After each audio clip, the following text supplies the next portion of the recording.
Good morning, everyone, once again. And in the last class, we have discussed the reasons or the causes of market failure. We have discussed the causes of market failure. Now, today we'll proceed further, something on public goods, and we will see how simultaneous choice can be made with the public and private goods. So these reasons we have discussed. Asymmetric information रह गया था क्या?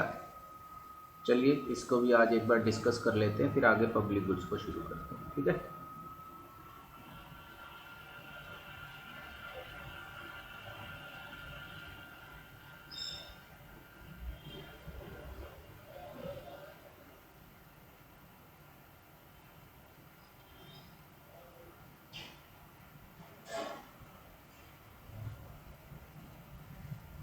Well, today we'll see how asymmetric information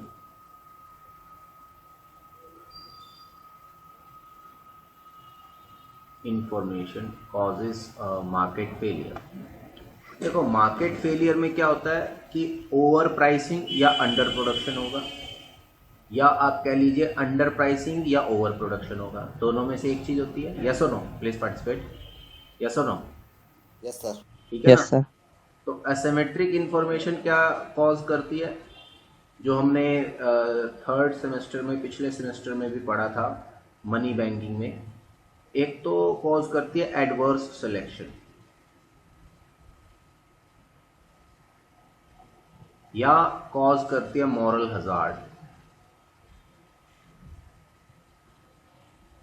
adverse selection में क्या होता है कि the people are paying more prices for the commodity which is not efficiently produced. Second hand cars का हमने एग्जांपल लिया था पिछली क्लास में भी. मान लीजिए सेकेंड हैंड कार्स की मार्केट को हम देखते हैं, उसको बोलते हैं एडवर्स सिलेक्शन. जो प्रॉब्लम है ये आती है लेमन्स प्रॉब्लम. ये लेमन्स प्रॉब्लम क्या है, इसको एक बार मैं रिपीट कर देता हूँ. वैसे तो हम लोग पिछले सेमेस्टर में ही हमने पढ़ा है ये डिटेल में फाइनेंशियल मार्केट के केस में, बट मैं इसको फिर से एक बार रिपीट कर देता हूँ. देखिए क्या है कि सेकंड हैंड गुड्स की मार्केट है. अब सेकंड हैंड कार्स है, मान लीजिए ऑटोमोबाइल है. हम एग्जांपल ले लेते हैं यहाँ पर. सपोज कर लीजिए सेकंड हैंड कार्स है और used cars, you can say used cars market है. अब एक इंडिविजुअल ए है, ये सपोज करो ट्रैवलिंग एंड टूरिज्म का काम है, इसका एंड टूरिज्म का काम है. एक इंडिविजुअल बी है, इसका काम है सपोज कर लीजिए he is a doctor. Let us assume he is a professional doctor, he is doctor by profession. तो इसकी भी कार चलती है. सपोज कीजिए इसके पास भी एक कार है, तो मैं सी ऑफ ए लिख देता हूँ. इसके पास भी कार है, तो मैं लिख देता हूँ सी ऑफ बी. दैट मीन्स ए, जो कार ए ऑनर है, वो ट्रैवलिंग का काम है उसका, तो उसकी कार की जो मेंटेनेंस है वो ज़्यादा होती है. ठीक है, उसकी कार की कंडीशन इतनी ज़्यादा बेटर नहीं है. बट बी जो है वो एक डॉक्टर है, तो उसकी कार की कंडीशन रिलेटिवली बेटर है. और दोनों ने ही कार खरीदी थी ईयर 2010 में, लेट अस अज्यूम. तो इसकी कार का मॉडल भी 2010 मॉडल है और इसकी कार का मॉडल भी 2010 मॉडल है, और सेम कार है. सपोज करो होंडा सिटी इसके पास थी और इसके पास भी होंडा सिटी है. सपोज करो कि सेम 2010 मॉडल है. अब ये सेकेंड हैंड कार मार्केट में गए, तो सेकेंड हैंड कार्स की जो परफॉर्मेंस होती है ज़्यादातर वो बेटर नहीं होती. मान लीजिए सेकेंड हैंड कार्स हमने ली, मार्केट में गए, तो वहाँ जो कार का प्राइस था, सपोज करो 2010 मॉडल है, तो उसका जो एवरेज प्राइस है वो है 1,50,000. लेट अस अज्यूम हाइपोथेटिकली 1,50,000 के अराउंड है. अब इस कार की जो कंडीशन है वो दिखने में तो साफ सुथरी लग रही है, चमचमा रही है, बट इस कार की जो कंडीशन है इंटरनली, उस कंडीशन को अगर आप देखेंगे तो ये जो कंडीशन है वो उसकी वर्थ जो है वो 1,20,000 के अराउंड है। ठीक है, अब इस कार की जो कंडीशन है यानी कि माइलेज कितनी दे रही है ये, और एक्चुअल में इसके इंजन किस तरह का है, क्योंकि इसमें मेंटेनेंस ज़्यादा नहीं हुई है, मेंटेनेंस इन द सेंस कि इसमें रिपेयरिंग और वो सब चीज़ें ज़्यादा नहीं हुई है। भाई प्रोफेशनल है, डॉक्टर है, तो स्मूथ ड्राइविंग करता है, रफ ड्राइविंग नहीं करता है, रैश ड्राइविंग नहीं करता है। इसी तरह जो ये था, ये तो ट्रैवल टूरिज्म पे तो किस तरह से चलती हैं गाड़ियाँ, you are very well aware of that thing. ठीक है, और मान लो इस कार की कंडीशन ज़्यादा बेटर है तो इसकी वैल्यू है सपोज करो 1,75,000। बट जब ये सेकेंड हैंड कार मार्केट में जाएंगी सेल होने के लिए तो दोनों की ही वैल्यू होगी 1,50,000। तो इस केस में क्या हुआ कि जो ये वाली कार है, जो ए ओनर है जिसका, उसकी तो ओवर प्राइसिंग हो गई। ओवर प्राइसिंग की जो जिसकी कार की कंडीशन अच्छी नहीं है वो तो खुशी खुशी इस प्राइस पर बेचेगा सेकेंड हैंड मार्केट में। क्यों? क्योंकि उसका ओवर वैल्यूएशन मिल रहा है। वैल्यू 1,20,000 की, उसकी 1,50,000 में बिक रही है गाड़ी। बट जो ये डॉक्टर है, प्रोफेशनल है, ये क्या करेगा कि ये इस कार को इस दाम पर नहीं बेचेगा। क्यों? क्योंकि ये सोचेगा अरे यार मेरे वैल्यू तो 1,75,000 है और ये 1,50,000 ही दे रहा है, यदि मुझे 25,000 का लॉस हो रहा है तो he will not be willing to. अब स्लोली और ग्रेजुअली क्या होगा, क्योंकि जो बैड क्वालिटी ऑफ कार्स हैं, बैड क्वालिटी ऑफ ऑटोमोबाइल्स हैं, उनमें उनका ओवर प्राइसिंग हो रहा है, ओवर वैल्यूएशन हो रहा है। और जो गुड क्वालिटी ऑफ कार्स हैं, second hand used cars good quality है, उनका अंडर प्राइसिंग हो रहा है कि नहीं? उनकी अंडर प्राइसिंग हो रही है। तो जिसके कारण क्या होगा, inclusion of bad quality of cars in the market. जो जिनकी बैड क्वालिटी ऑफ कार्स होंगी वो ज्यादा एंटर होने लग जाएंगी, धीरे धीरे एंटर करने लगेंगी सेकेंड हैंड मार्केट में। ठीक है, बट जो गुड क्वालिटी ऑफ कार्स हैं वो बाहर जाने पड़ लगेंगी। तो इसको बोलते हैं एडवर्स सिलेक्शन, कि जो भी सेकेंड हैंड कार खरीदने आएगा उसको मेजॉरिटी ऑफ कार्स ऐसी मिलेंगी जो गुड क्वालिटी की नहीं होंगी, गुड कंडीशन नहीं होगी उनकी। Are you getting my point? Hello, yes sir. समझ में आया? तो इसको बोलते हैं हम एडवर्स सिलेक्शन। तो जो एडवर्स सिलेक्शन है वो भी मार्केट फेलियर को लीड करती है। क्यों? क्योंकि वो लेमन्स प्रॉब्लम, कि जो बैड क्वालिटी ऑफ कार्स है उनको हम लेमन बोलते हैं और जो गुड क्वालिटी ऑफ कार है उसको हम पीच बोलते हैं। ठीक है, डिड यू गेट इट? ये जो कंसेप्ट दिया था, ये दिया था एक्टरलॉक में। एक्टरलॉक ये इकोनॉमिस्ट है, उन्होंने ये कंसेप्ट दिया। इस probably I think is American economist जिन्होंने ये कंसेप्ट दिया। You can check it out. तो इसको बोलते हैं एडवर्स सिलेक्शन। तो this is one sort of market failure. अब इसी तरह से आता है मॉरल हजार्ड। मॉरल हजार्ड जो देखा जाता है वो बेसिकली देखा जाता है इंश्योरेंस सेक्टर में। मतलब मॉरल हजार्ड मीन्स है, that means you are morally you are not performing your duties accordingly. That means your behavior is not moral in that sense. This is what it means. अब behavior moral ना होने का मतलब क्या है, या moral hazard का मतलब क्या है, उसको थोड़ा सा एक बार समझने की कोशिश कर लेते हैं। सपोज मान लीजिए आपकी गाड़ी का इंश्योरेंस नहीं है, ठीक है, या आपको कोई भी, आपके पास कोई कमोडिटी है, कोई प्रोडक्ट है या कोई भी चीज़ है जिसको आप पसंद करते हैं, जिसको आप यूज़ करते हैं। अब आपको मालूम है उसकी मेंटेनेंस और उसकी रिपेयरिंग कॉस्ट आपके ऊपर नहीं आनी है, और ना ही उसकी डैमेज हो जाएगा तो रिप्लेसमेंट कॉस्ट आपके ऊपर आएगी। तो क्या आप उसकी केयर रखेंगे? मुझे जवाब दीजिए इसका। Hello, yes sir. हाँ जी, केयर करेंगे या नहीं करेंगे? केयर थोड़ा अच्छे से होगा सर। अच्छा, अच्छे से होगा। एक मिनट होल्ड कीजिएगा। तो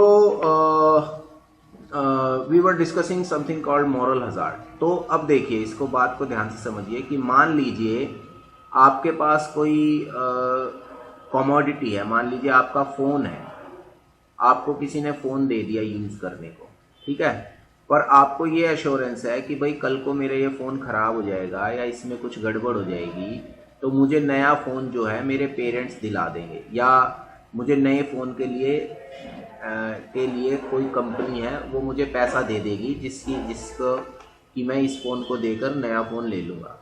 तो क्या कोई इंडिविजुअल उस फ़ोन की ज़्यादा ड्यू केयर करेगा या कम करेगा केयर? यस, कम करेगा। कम करेगा ना। इसका मतलब क्या हुआ, जब आपको कहीं से एश्योरेंस मिलती है किसी भी लॉस के मिटिगेशन की, किसी भी किस चीज़ के लॉस के मिटिगेशन की, मिटिगेशन ऑफ लॉस, तो आपको जब उसकी एश्योरेंस मिलती है तो people become careless, isn't it? Please participate.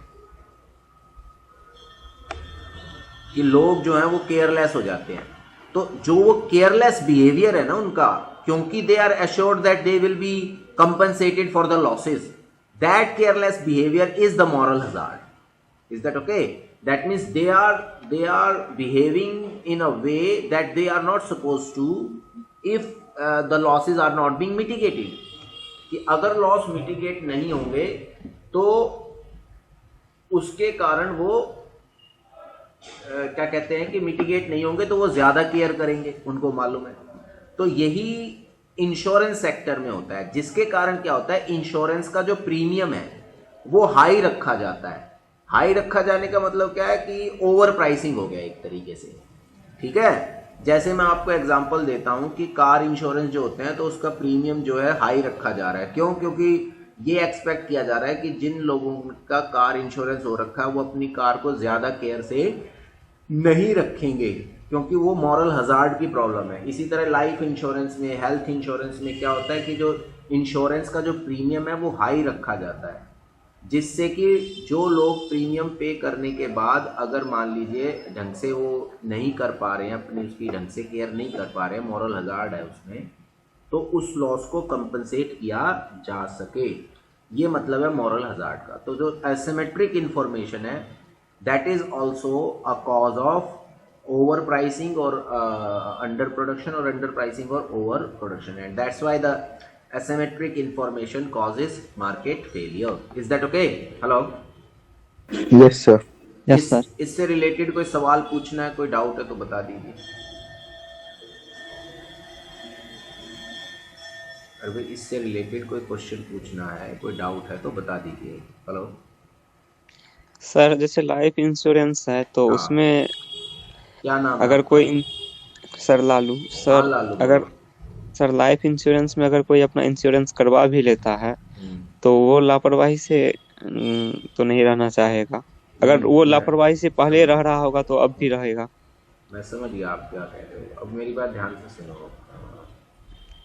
क्या कहते हैं कि लालू प्रसाद कि जो लाइफ इंश्योरेंस है,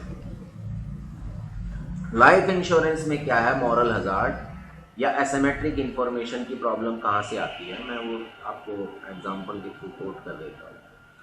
सपोज करो मुझे अपना लाइफ इंश्योरेंस कराना है, तो अपनी हेल्थ कंडीशंस जो हैं उसके बारे में मुझे ज़्यादा मालूम होगा तुलना में उस एजेंट की जो मेरा इंश्योरेंस करने आएगा कंपनी के बिहाफ पर। यस और नो? Yes sir. ठीक है ना।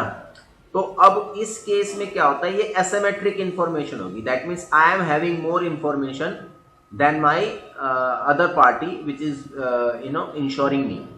Is that okay? Yes sir. तो asymmetric information रही यहाँ पर। हेलो? Yes sir. ठीक है। अब इस केस में क्या होगा, मान लीजिए किसी को कोई बीमारी है, अब वो उसको बीमारी है, उसको मालूम है उसका, बट वो बीमारी अपनी डिस्क्लोज नहीं कर रहा है।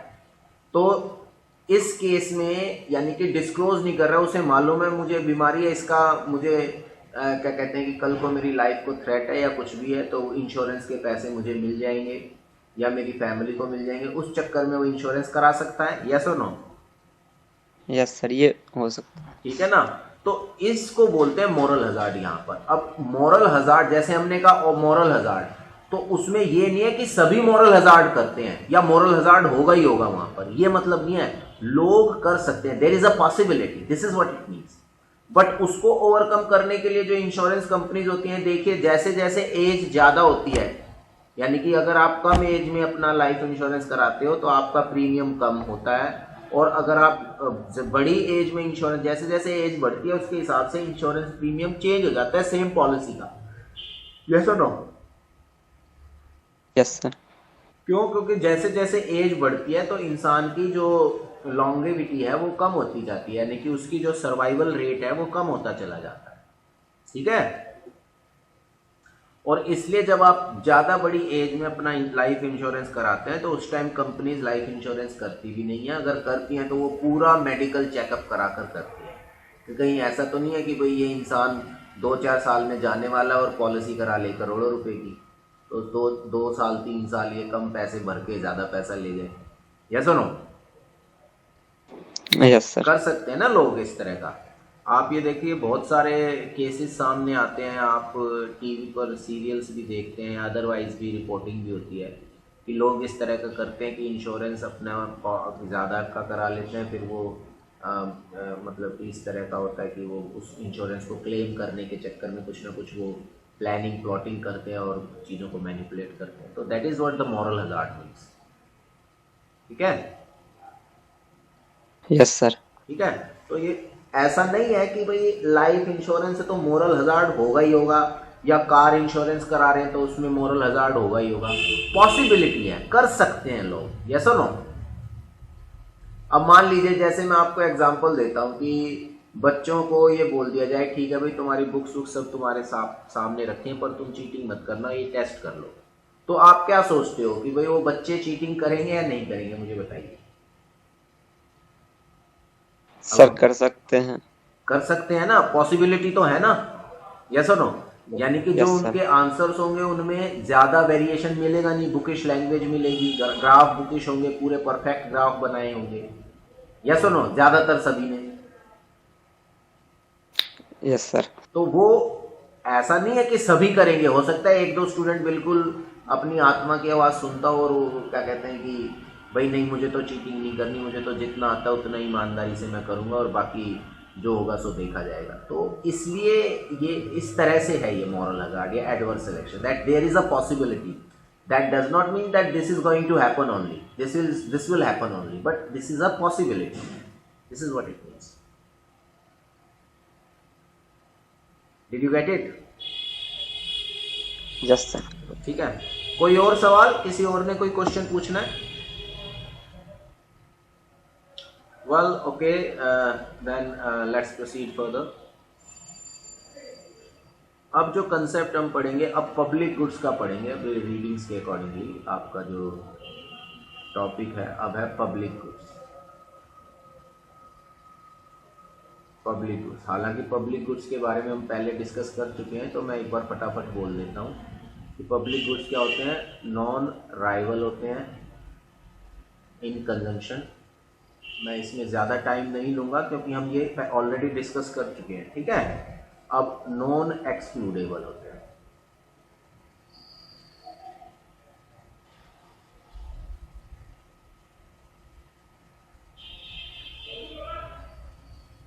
Non rival in consumption, non excludable in consumption.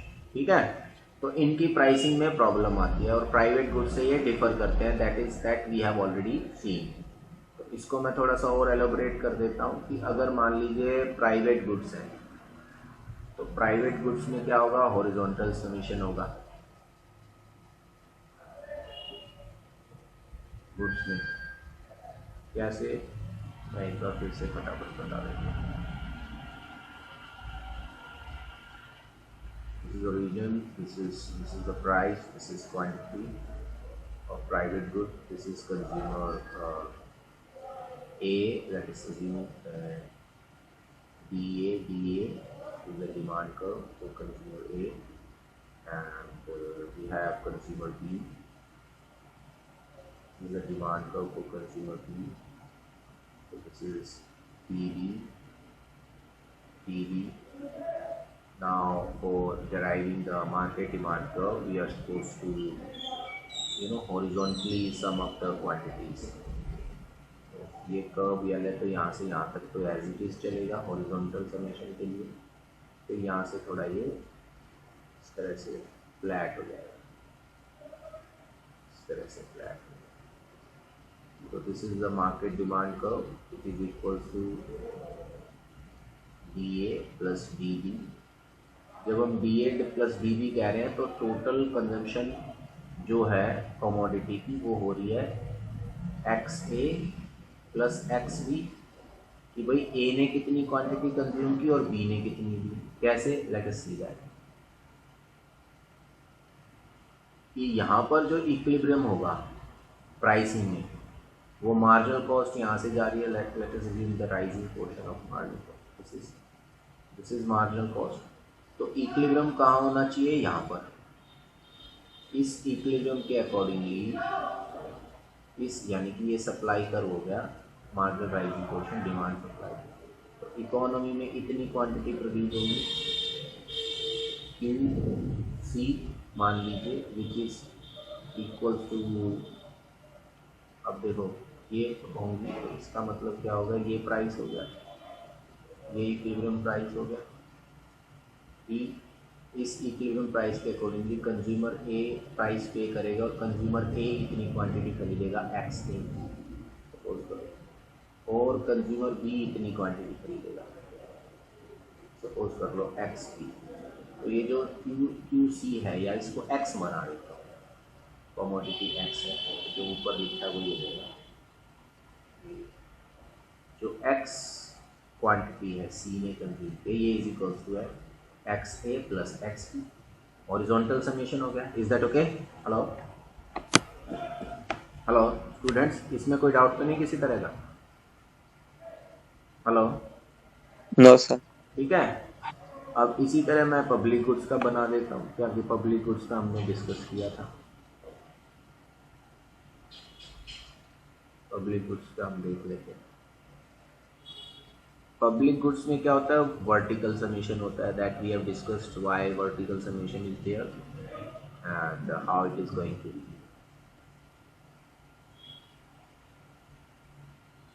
Well this is quantity of G मैं लिख रहा हूँ। अब देखो, प्राइवेट गुड्स को हम एक्स से डिनोट कर रहे हैं और पब्लिक गुड्स को हम जी से डिनोट कर रहे हैं। जी मीन्स गवर्नमेंट कह लीजिए, ठीक है, या ये मतलब है किसका? पब्लिक गुड्स का, ठीक है। जी को हम यूज़ कर रहे हैं किसके लिए? पब्लिक गुड को रिप्रेजेंट करने के लिए, और एक्स को हम यूज़ कर रहे हैं किसके लिए? प्राइवेट गुड को रिप्रेजेंट करने के लिए, ठीक है भाई। तो ये जी हो गया, यहाँ पर ये हो गया एक तरीके से प्राइस, जिसको बेनिफिट कर्व हमने बोला था। Suppose this is the demand curve और the marginal benefit curve of consumer A, so this is DA and this is the marginal benefit curve, or you can say the demand curve of consumer B. This is DB, this is DB। अब इसमें अगर हम देखें तो इसमें vertical summation होगा, तो vertical summation होगा, क्यों होगा वर्टिकल समेशन? क्योंकि क्वांटिटी कंज्यूम्ड बराबर है, इसमें क्वांटिटी कंज्यूम्ड में कोई चेंज नहीं आएगा। यहाँ क्वांटिटी कंज्यूम्ड कांस्टेंट है, यहाँ प्राइस कांस्टेंट है, यहाँ सेम प्राइस फेस कर रहे हैं और यहाँ पर सेम क्वांटिटी फेस कर रहा है, कंज्यूम कर रहा है।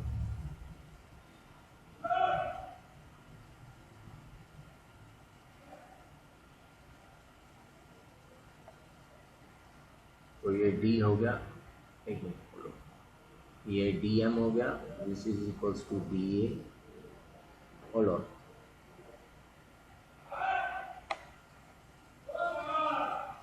D A plus D B, ठीक है, ये D A plus D B है, तो ये यहाँ से ये होगा।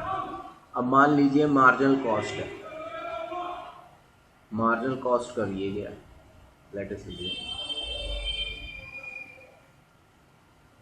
ये मार्जिनल कॉस्ट, तो जो प्राइसिंग होगी वो किस तरह से होगी? इसमें ये यहाँ पर आ गया इक्विलिब्रियम पॉइंट, इसके अकॉर्डिंगली जो गवर्नमेंट को प्राइस मिलेगा वो पी मिलना चाहिए।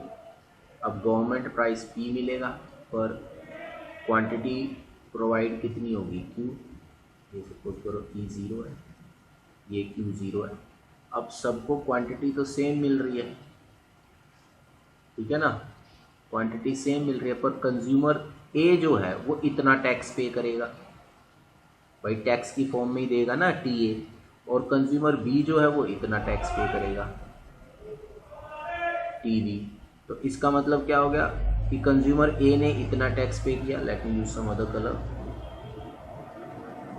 कंज्यूमर ए ने इतना टैक्स पे किया, कंज्यूमर बी ने इतना टैक्स पे किया, इन दोनों को जोड़ेंगे तो ये समेशन हो गया which is equals to T A plus T B. Is that okay? ठीक है। बट यहाँ पर गुड्स की जो क्वांटिटी है ये क्या है, टोटल क्या कहते हैं कि public goods consumed by consumer A equals consumed by consumer B. Is that okay? Consumer A ने कितनी कंज्यूम की और कंज्यूमर बी ने कितनी कंज्यूम की, ये सेम है। क्या मेरी बात समझ में आ रही है आप लोगों को? Hello hello. तो यहाँ पर क्योंकि प्राइवेट गुड है तो कॉम्पिटिटिव मार्केट है, तो हम price is equals to MC कर रहे हैं, ठीक है, which is equals to marginal benefit of A plus equals marginal benefit of B, यहाँ पर ये कर रहे हैं। और यहाँ पर क्योंकि इस तरह से हो रहा है, समेशन हम कर रहे हैं, तो यहाँ क्या हो गया, marginal cost of public goods is equals to a marginal benefit of A plus marginal benefit of B। Equilibrium के लिए यहाँ देखो कि जो मार्जिनल कॉस्ट है उसको मार्जिनल बेनिफिट से कंपेयर किया गया है, और यहाँ पर जो मार्जिनल कॉस्ट है उसको प्राइस से कंपेयर किया गया है, जिसमें कि जो बेनिफिट, दोनों को सेम बेनिफिट मिल रहा है, सेम प्राइस फेस कर रहे हैं, ये भी इतना प्राइस फेस कर रहा है, बी भी इतना प्राइस फेस कर रहा है। Is that okay? Hello students, क्या ये समझ में आया है?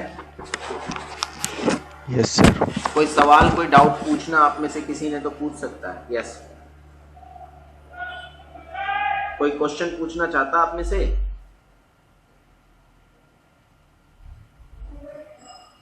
हेलो स्टूडेंट्स, क्या कोई क्वेश्चन पूछना चाहता आप में से? No sir. चलिए ठीक है, तो आगे बढ़ते हैं। तो ये था एक तरीके से पार्शियल मॉडल, इसको हम बोलते हैं पार्शियल इक्विलिब्रियम मॉडल। ये है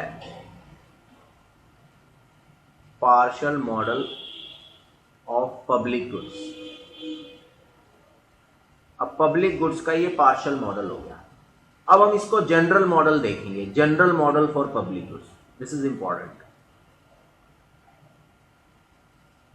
Now we are supposed to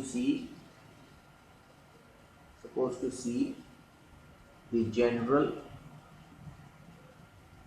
model for public goods। Public goods का जनरल मॉडल क्या है? पब्लिक गुड्स का जनरल मॉडल क्या है? Let us see that. अब जनरल मॉडल का मतलब यह है कि all the equilibrium attained by all the individuals simultaneously or by all the markets simultaneously in an economy। ठीक है, तो यहां तो हमने जो पार्शियल मॉडल देखा, तो इसमें देखो पार्शियल मॉडल में क्या था, पब्लिक गुड्स के लिए इक्विलिब्रियम अलग डोमेन में हमने सेट किया, प्राइवेट गुड्स के लिए अलग डोमेन में सेट किया। पर यहां पर जब इसमें देखेंगे हम जनरल इक्विलिब्रियम मॉडल में, तो एक साथ देखेंगे। Is that okay? हेलो, हम कैसे देखेंगे? एक साथ देखेंगे। तो जनरल मॉडल में क्या है कि general model of public goods में क्या होगा कि हमें एक साथ देखना है कि पब्लिक और प्राइवेट गुड्स का क्या कॉम्बिनेशन प्रोड्यूस हो रहा है। यानी कि हमें यहाँ पर पेरेटो ऑप्टिमैलिटी कंडीशन को, पेरेटो ऑप्टिमैलिटी जो कंडीशन है उसको हमें जस्टिफाई करना है कि how the Pareto optimality condition can be represented in case of public and private goods in general equilibrium model। तो इसका मतलब ये है कि अब हमें ये डिसाइड करना है कि इकोनॉमी में Pareto ऑप्टिमल कंडीशन रहे, उसके लिए कितनी क्वांटिटी तो पब्लिक गुड की प्रोड्यूस करेगी इकोनॉमी और कितनी क्वांटिटी प्राइवेट गुड की प्रोड्यूस करेगी। Is that okay? Hello student, is that okay? Yes sir. ठीक है, yes sir. This is what we are suppose to see. Now let us check check it out. अब इसको हम करके देखते हैं इस तरीके से। अब इसको करने के लिए हमें ग्राफिकल प्रेजेंटेशन की हेल्प लेंगे हम। ज़रा ग्राफ बनाऊंगा मैं, जो आपकी रीडिंग्स में दिया उसके अकॉर्डिंगली ही लेबलिंग कर दूंगा ताकि आपको समझ आए आसानी से, क्योंकि आपने रीडिंग्स को ही पढ़ना है, ठीक है।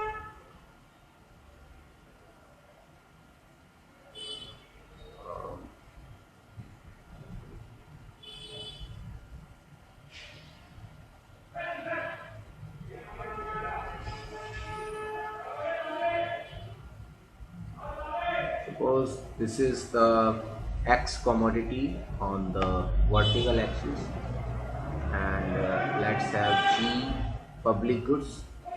So this is public goods, this is private good.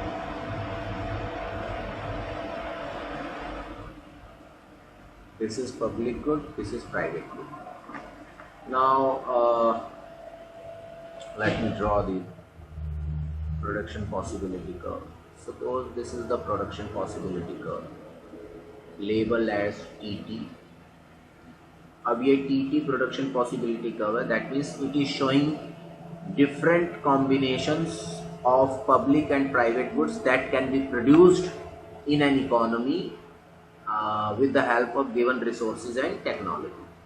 कि जो भी गिवन रिसोर्स और टेक्नोलॉजी किसी एक इकोनॉमी में अवेलेबल है, उस गिवन रिसोर्सेज और टेक्नोलॉजी की हेल्प से कितना कितना पब्लिक और प्राइवेट गुड्स हम प्रोड्यूस कर सकते हैं, ये रिप्रेजेंट करता है ये पीपीसी। ये पीपीसी ट्रांसफॉर्मेशन कर्व, इसको आप ट्रांसफॉर्मेशन कर्व भी बोल सकते हैं,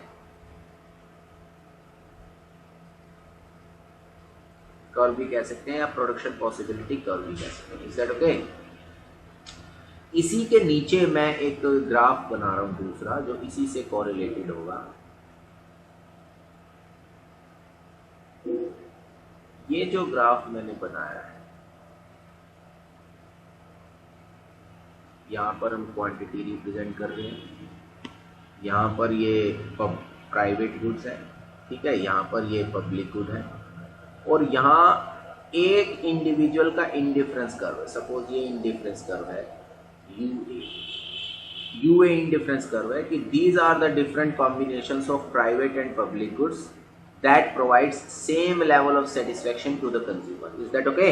hello, to the consumer A. Hello, yes sir. ठीक है। अब इसमें क्या है कि हम मान लेते हैं कि कंज्यूमर ए अपना सेटिस्फैक्शन यही मेंटेन करना चाह रहा है। अब ऐसा हम क्यों मान रहे हैं?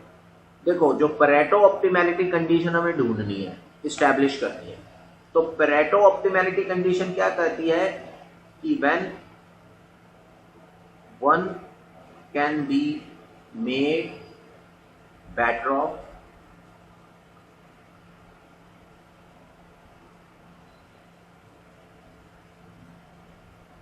when one cannot be made, sorry, can be is wrong thing, one cannot be made better off without making anyone else worse off।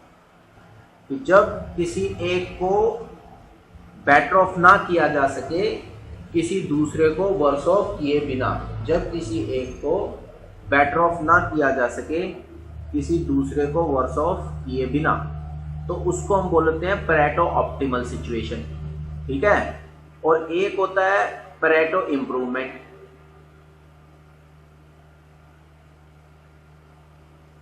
Pareto improvement क्या होती है? When one can be made better off without making anyone else worse off।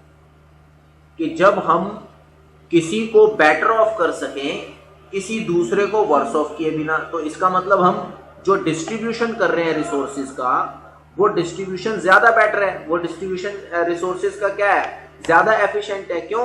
क्योंकि किसी का better of, किसी को हम better of कर रहे हैं without making anyone else worse off. Is that okay? Hello? Yes sir. ठीक है, तो यहां वही कंडीशन हमें देखनी है कि हमें रिसोर्स एलोकेशन बेटर ऑफ कैसे करना है, किस तरह से बेटर ऑफ करें, किस कॉम्बिनेशन को प्रोड्यूस करना प्राइवेट और पब्लिक गुड्स के कि वो किसी एक को हार्म नहीं कर रहा, किसी एक्स का या किसी एक इंडिविजुअल को वर्स ऑफ नहीं कर रहा, पर दूसरे को बेटर ऑफ कर रहा है। ऐसा कोई कॉम्बिनेशन क्या हम कर सकते हैं produce? This is what we are suppose to see in this with this graph.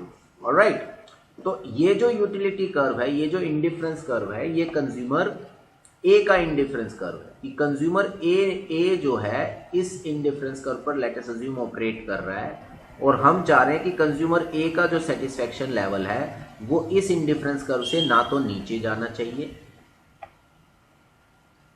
ठीक है, यू प्राइम ए, ना इससे ऊपर होना चाहिए। हम ए का जो लेवल ऑफ सेटिस्फेक्शन है उसको इसी पर हम कांस्टेंट मान रहे हैं कि A wants to maintain his level of satisfaction at this indifference curve. Is that okay? Hello? Hello students? Yes sir. Yes sir.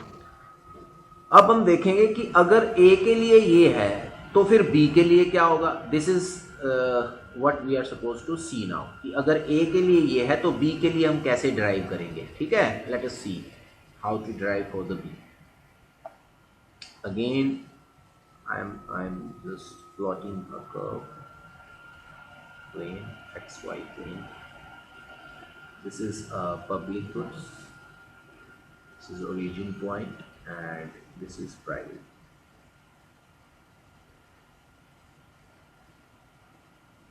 This is private good. Got it? अब इसको जानने के लिए let us draw the indifference curve of A once again. अब A का ये indifference curve यहाँ पर है तो मैं इसको यहाँ पर प्लॉट कर रहा हूँ एक तरीके से।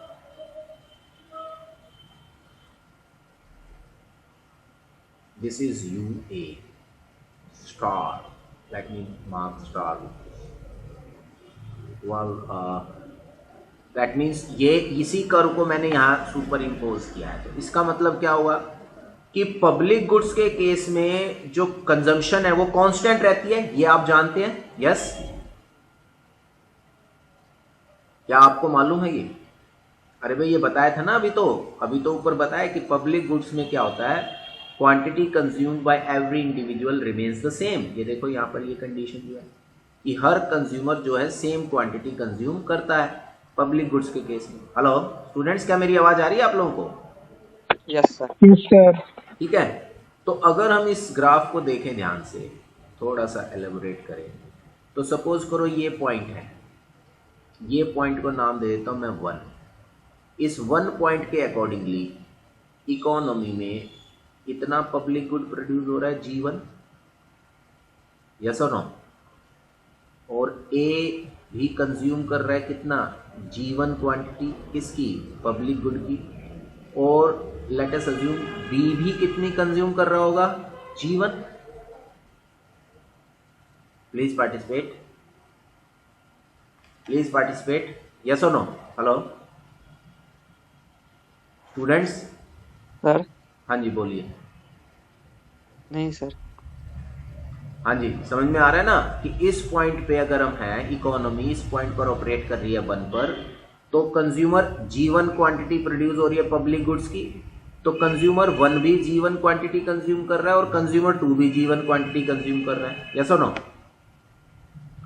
अब बात देखते हैं हम कि G2 क्वांटिटी कितनी, एक्स कमोडिटी कितनी है। अगर इस 1 पॉइंट को देखें तो 1 पॉइंट के अकॉर्डिंगली पूरी इकोनॉमी में जो प्राइवेट गुड है वो X1 क्वांटिटी प्रोड्यूस हो रही है, और पूरी की पूरी X1 कौन कंज्यूम कर रहा है, A कंज्यूम कर रहा है।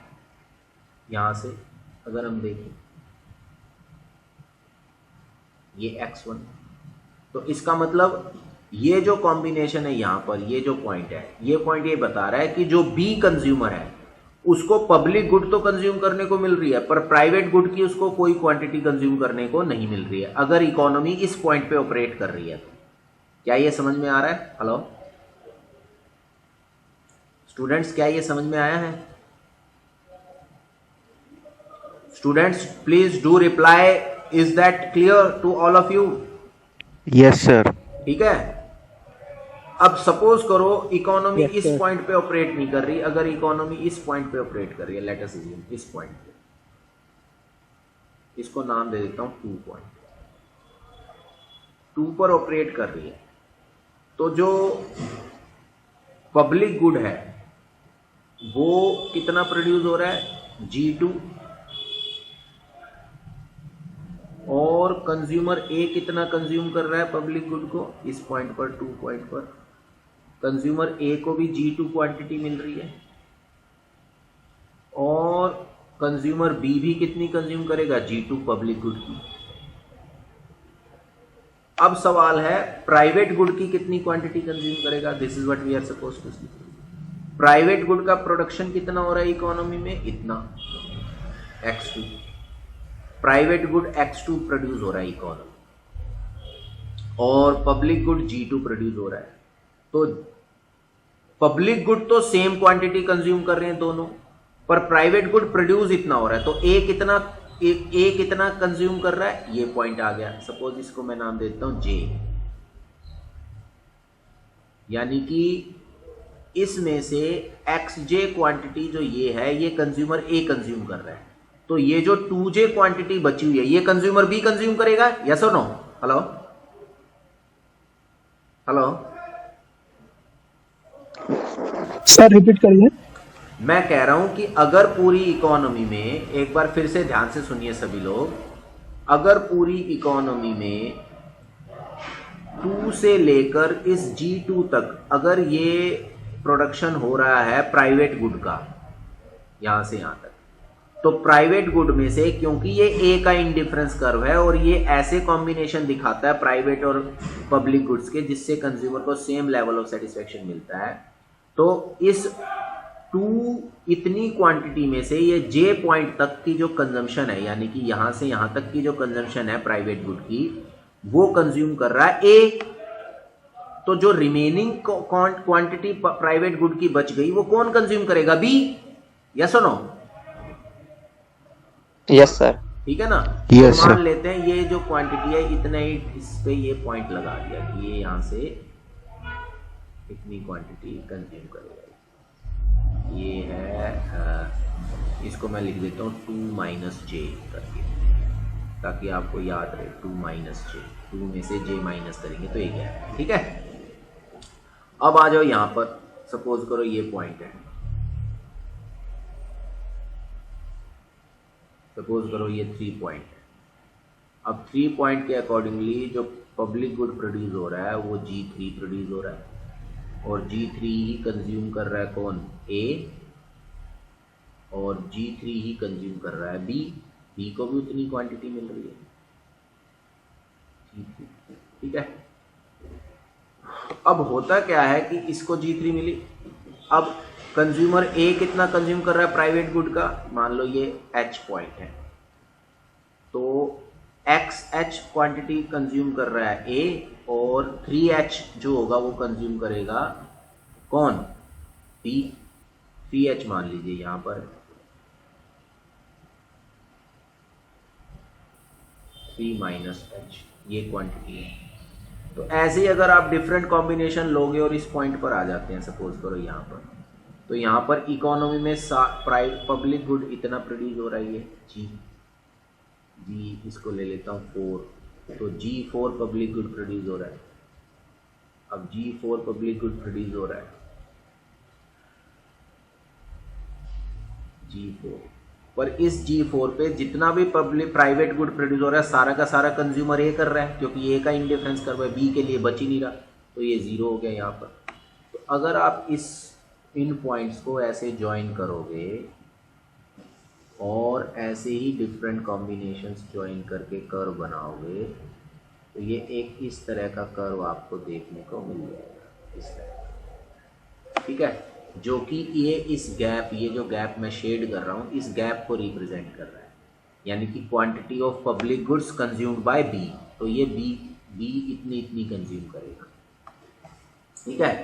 अब मान लीजिए हमें पॉइंट निकालना है सेटिस्फेक्शन का कि ए का सेटिस्फेक्शन तो इतना ही है। एक मिनट होल्ड कीजिए, होल्ड ऑन।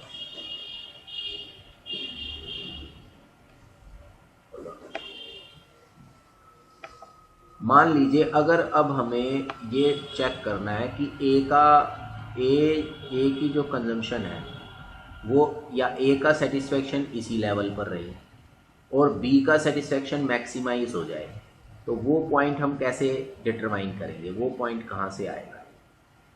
ठीक है, तो वो पॉइंट जो होगा पब्लिक प्राइवेट गुड का परेटो ऑप्टिमल पॉइंट हम मान लेंगे। जैसे तो अब हम क्या करेंगे, बी का भी इंडिफरेंस कर्व बनाएंगे। लेट अस अज्यूम ये बी की क्वांटिटी पॉसिबिलिटीज़ हैं कि कितनी कितनी क्वांटिटी किस किस पे मिल सकती है, और बी का इंडिफरेंस कर्व ये है। सपोज करो ये यहाँ आ जाता है बी का इंडिफरेंस कर्व, जो कि यहाँ टेंजेंट हो रहा है।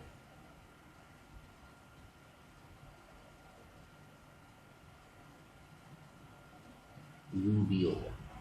तो जिस पॉइंट पे ये टेंजेंट हो रहा है, यानी कि जब बी इतनी क्वांटिटी कंज्यूम करेगा पब्लिक गुड की, जी स्टार मैं इसको नाम दे देता हूँ, और इतनी क्वांटिटी कंज्यूम करेगा एक्स स्टार प्राइवेट गुड की, तो ए की क्या सिचुएशन होगी? ये पॉइंट आ गया, यानी कि इकोनॉमी को इस 5 स्टार पॉइंट पे ऑपरेट करना चाहिए, जिसके अकॉर्डिंगली जी स्टार क्वांटिटी तो पब्लिक गुड की दोनों कंज्यूम करेंगे, और consumer B X B star quantity consume करेगा एक्स कमोडिटी की, और consumer A X A star quantity consume करेगा एक्स कमोडिटी। तो ये पॉइंट जनरल इक्विलिब्रियम पॉइंट आ गया। ठीक है, अब इसको मैथमेटिकली कैसे लिखेंगे? अब देखो, यानी कि इसका जो MRS ऑफ एक्स वाई है, marginal rate of substitution of B जो है, यानी कि अगर इसको ध्यान से देखें हम, तो marginal rate of substitution of public goods for private good for consumer B जो है, वो इज इक्वल्स टू है कि इसके स्लोप में से इसका स्लोप माइनस करेंगे, इस प्रोडक्शन पॉसिबिलिटी कर्व के स्लोप में से जो इंडिफरेंस कर्व है इंडिविजुअल ए का, उसके स्लोप को माइनस करेंगे। तो ये हो गया MRT of G x minus MRS x of G x of A. अब इसको उस तरफ ले जाऊँ तो ये क्या हो गया, MRS of G x of A plus MRS of G x और B is equals to MRT। यही तो है कंडीशन परेटो ऑप्टिमैलिटी की।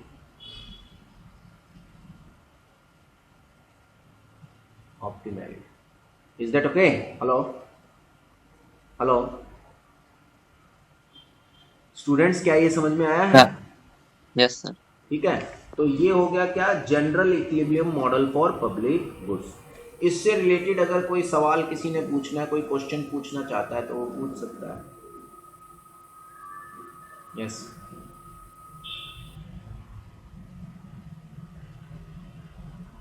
अगर इससे रिलेटेड कोई क्वेश्चन आप में से किसी ने पूछना है तो वो पूछ सकता है।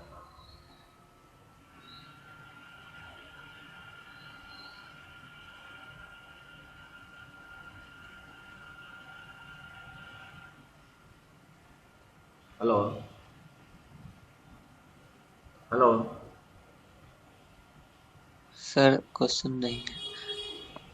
किसी ने कोई क्वेश्चन नहीं पूछना तो हैं? कौन बोल रहा है? Hello no sir. ठीक है, तो आज हमने ये पब्लिक गुड्स कंप्लीट कर लिया है आपके सिलेबस के अकॉर्डिंगली। अब हम एक्सटर्नैलिटीज शुरू करेंगे नेक्स्ट क्लास से।